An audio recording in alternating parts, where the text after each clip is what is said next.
नमस्कार। अयोध्या सिंह उपाध्याय हरिओद की हम बात कर रहे हैं और अयोध्या सिंह उपाध्याय हरिओद को जब हम देखते हैं तो द्विवेदी युग के महत्वपूर्ण कवि हैं और जो सामान्य हिंदी के पाठ्यक्रम में समावेशित जो रचना है वो गोवर्धन धारण प्रसंग है, जो कि अनिवार्य हिंदी स्नातक प्रथम वर्ष में और तृतीय वर्ष के हिंदी साहित्य के वैकल्पिक विषय के रूप में जो विषय है वहाँ पर समावेशित है। तो जैसा कि विदित है, अयोध्या सिंह उपाध्याय हरिओद द्विवेदी युग के महत्वपूर्ण कवि है। हम बीती कालांश में देख चुके हैं। जब हम हिंदी कविता का विकास क्रम देखते हैं तो भारतेंदु युग, द्विवेदी युग, छायावाद, प्रगतिवाद, प्रयोगवाद और फिर नई कविता के रूप में ये सोपान हम देखते हैं। तो दूसरा जो महत्वपूर्ण सोपान है द्विवेदी युग, उसके महत्वपूर्ण कवि अयोध्या सिंह उपाध्याय हरिओद है। इनका जन्म 1865 ईस्वी में होता है और ये हिंदी, संस्कृत, अंग्रेजी, फारसी अनेक भाषाओं के ज्ञाता थे। इनका जब हम काव्य संसार देखते हैं तो हम ये पाते हैं कि हरिओद ने अपनी रचनाओं में बहुत सारी शैलियों का प्रयोग किया है। उनमें जो ब्रज, खड़ी बोली, संस्कृतनिष्ठ और मुहावरेदार हिंदी की सभी शैलियाँ इनके गद्य और पद्यात्मक दोनों रूपों में मिलती है। हरिओद की यदि हम प्रथम रचना देखें, पहली रचना कृष्ण शतक है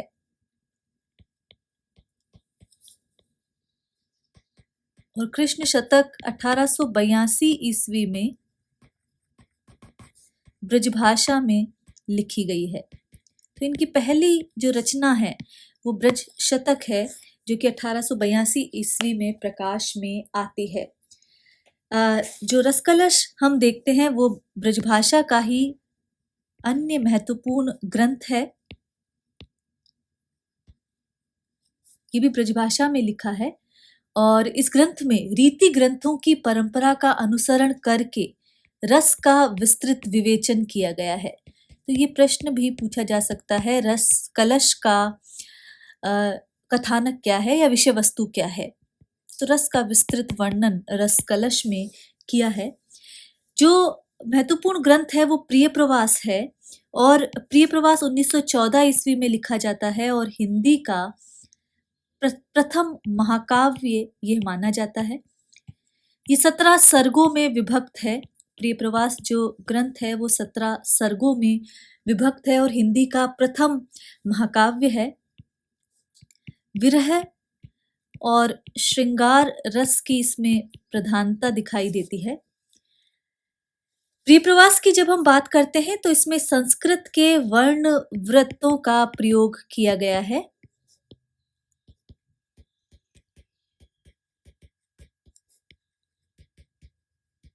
और मुख्यतः मालिनी, मंदाक्रांता, वंशस्थ, वसंत तिलका, द्रुत विलंबित, शार्दुल विक्रीडित और शिखरिणी छंद का प्रयोग हुआ है और इसी ग्रंथ पर उन्हें मंगला प्रसाद पारितोषिक पुरस्कार सम्मान प्राप्त हुआ और ये सम्मान उन्हें 1936 ईस्वी में प्राप्त होता है प्रिय प्रवास पर।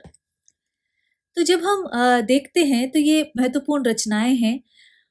उन्होंने अनुदित रचनाएं भी लिखी हैं और हरिओद का जो वेनिस का बाका अनुदित उपन्यास है, संस्कृतनिष्ठ भाषा में लिखा गया है। इसी तरह जब हम चोखे चौबते और चुभते चौबते की बात करते हैं, वो मुहावरेदार ठेठ हिंदी में लिखी गई रचनाएं हैं, मुहावरेदार भाषा है। और जब हम वैदेही वनवास देखते हैं तो वो उनका दूसरा प्रबंध काव्य आता है, जिसमें सीता को केवल पति परायणा पत्नी ही नहीं वरन राष्ट्र हितैषिणी आदर्श महिला के रूप में चित्रित किया गया है और इसमें 15 सर्ग है। तो प्रिय प्रवास 17 सर्गों में है, 1914 में आती है। इस पर मंगला प्रसाद पारितोषिक सम्मान इन्हें मिलता है 1936 में। महाकाव्य है हिंदी का प्रथम और 17 सर्गों में विभक्त है। श्रीमद् भागवत के दशम स्कंद पर कथा आधारित है। तो ये महत्वपूर्ण रचनाओं के बारे में हम प्रिय प्रवास का अध्ययन कर रहे थे और प्रिय प्रवास के कुछ पदों का हम अध्ययन कर चुके थे। जब हम प्रिय प्रवास के द्वादश सर्ग को, जो कि गोवर्धन धारण प्रसंग,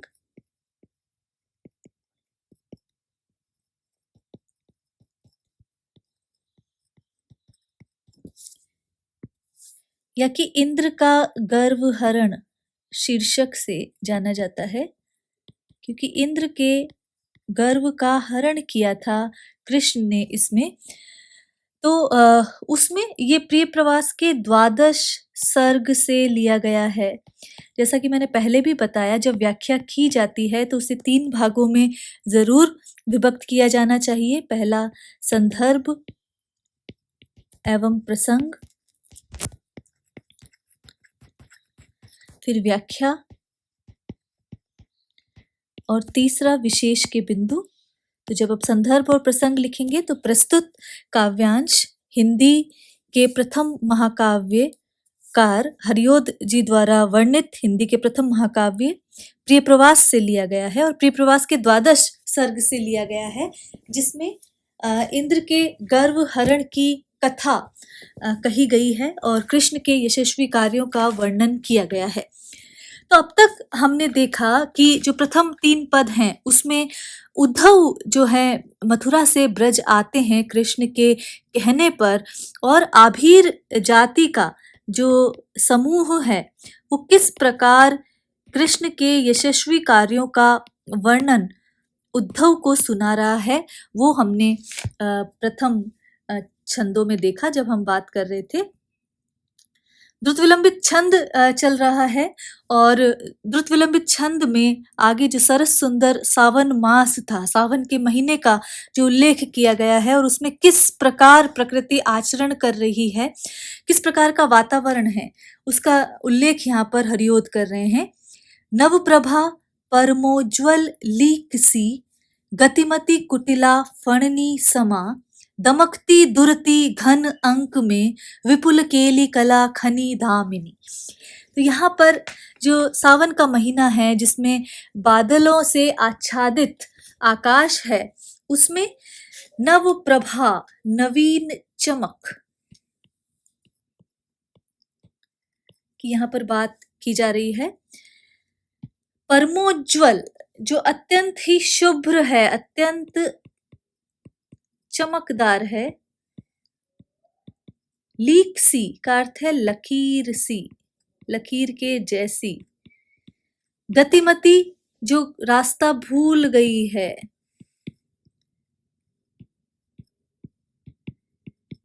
कुटिला फणिनी समा, कुटिल सर्पणी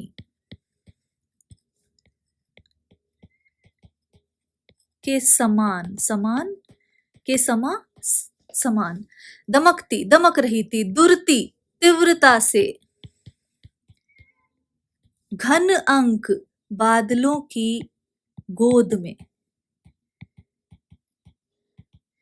विपुल केली कला खनी दामिनी, विपुल का अर्थ है बहुत अधिक, कलाओं को अनेक, विपुल का अर्थ है अनेक। केली कला खनी दामिनी, तो केली कला खनी तो क्रीड़ाओं की, कलाओं की खान, क्रीड़ाओं की या जो कलाओं की खान हो, आगार हो, स्थान हो, उसके लिए आया है। और दामिनी का अर्थ है बिजली। तो ये संपूर्ण पद बिजली के लिए कहा गया है कि नव प्रभा परमोज्वल लीकसी। तो हरिओद यहाँ पर कह रहे हैं, वो गोप एक कह रहा है कि आकाश के मध्य, आकाश में बादलों के मध्य बिजली चमक रही थी, और वो बिजली नवीन चमक लिए हुए और अत्यधिक उज्जवल, अत्यधिक चमकदार लकीर की तरह वो वहां पर बादलों के बीच में चमकती हुई प्रतीत हो रही थी। और वह बिजली गतिमति कुटिला फणनी समा, जब कोई सीधी राह चलता है तो इस तरह, लेकिन गतिमति जो भटक जाता है वो सर्पिलाकार। तो जिस प्रकार कोई कुटिल सर्पणी वहां पर टेढ़ी चाल से चलती है, उसी प्रकार वो जो बिजली है वो बादलों के बीच में नवीन चमक के साथ अत्यंत चमकदार लकीर की तरह चमकती हुई और कुटिल सर्पणी के समान चलती हुई सी प्रतीत हो रही थी, दमकती दुरती घन अंक में। और वो तीव्रता से बादलों के बीच में चमकती हुई दिखाई देती थी।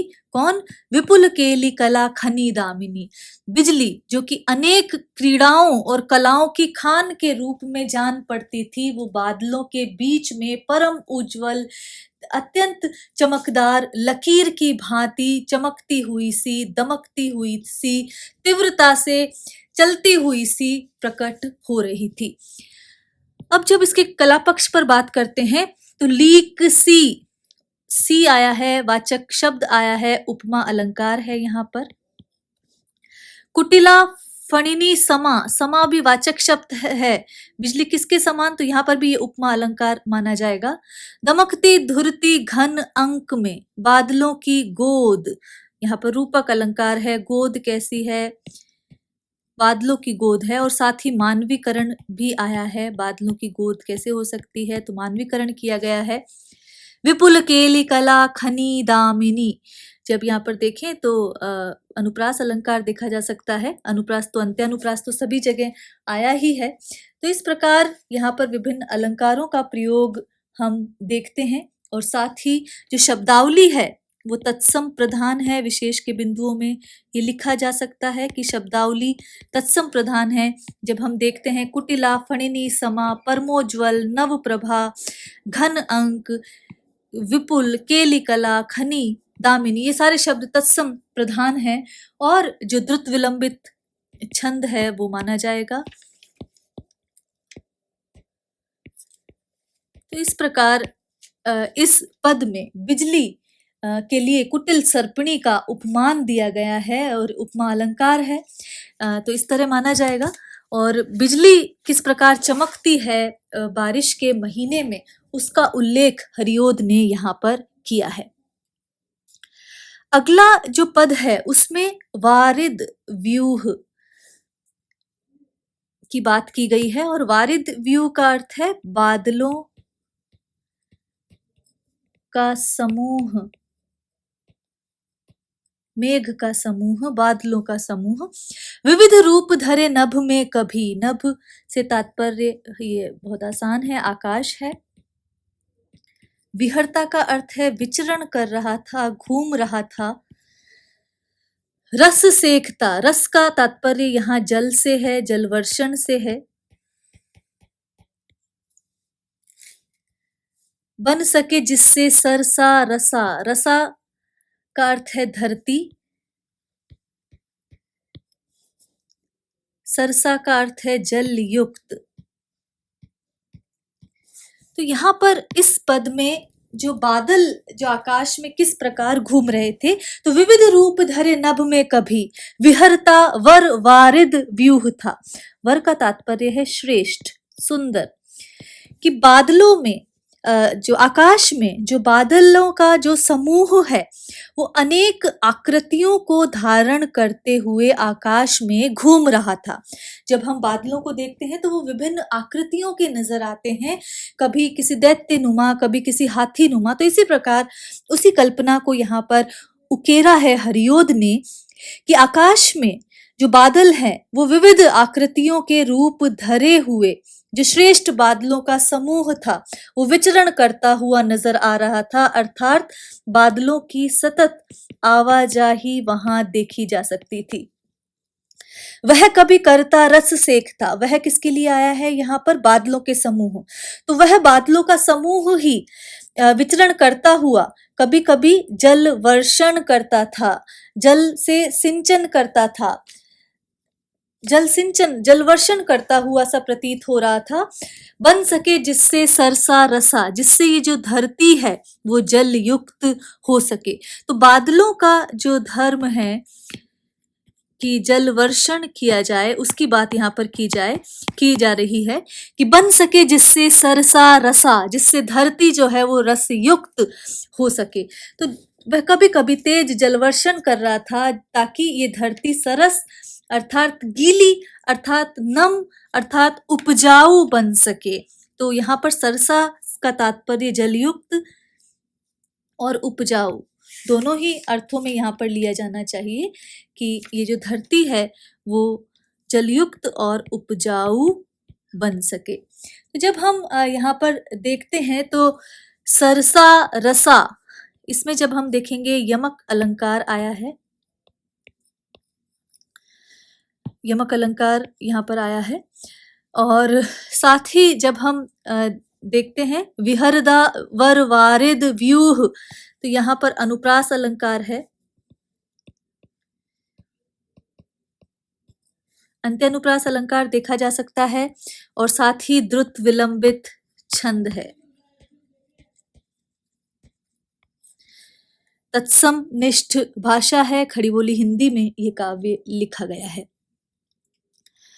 अगला जो पद है उसमें ये लिखा गया है, जो पद का अंश है उसमें जो सरसी, देखिए आपको कुछ शब्दों से यहाँ पर आपको ध्यान रखना होगा। जैसे सरसा यहाँ शब्द आया है तो उसका अर्थ है जलयुक्त, रस के जो साथ है, रसा से यहाँ अर्थ धरती से आया है। जब हम सरसी अर्थ देखते हैं तो उसका अर्थ है नदी, सर का अर्थ है जलाशय, और जब इनमें वृंद जुड़ जाता है तो वृंद का अर्थ है समूह। कूल का अर्थ ठंडा नहीं है वरन किनारा है। सरित का अर्थ नदी है। तो बहुत पर्यायवाची शब्दों का भी प्रयोग यहाँ पर देखा जा सकता है। सप्रमोद, मौज के साथ, आनंद के साथ। प्रवाहिता, प्रवाहित हो रही थी, बह रही थी।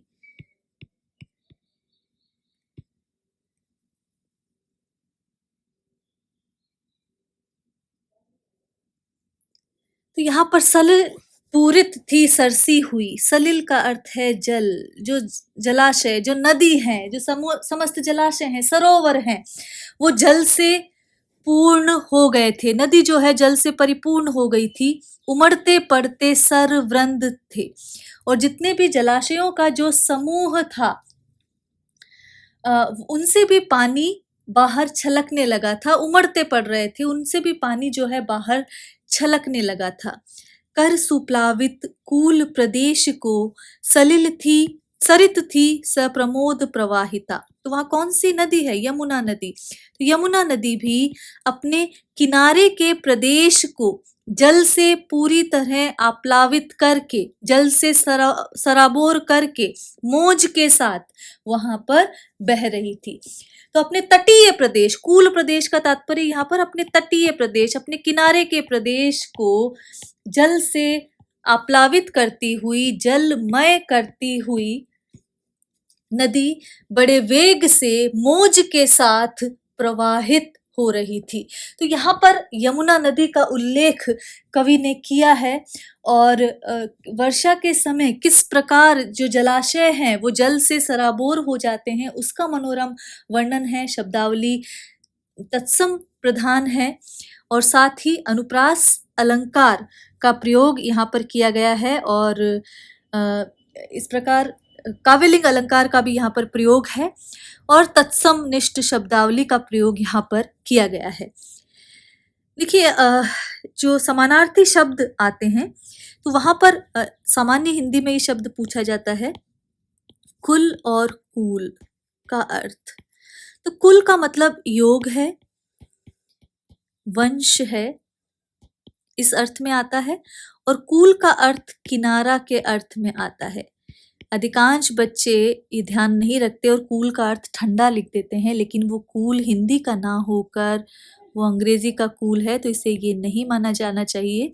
कुल का अर्थ योग या वंश है, और कूल का अर्थ किनारा है, ये ध्यान रखा जाना चाहिए। आगे हम हरियोत पर बात करना जारी रखेंगे। आज के लिए इतना ही। नमस्कार, धन्यवाद।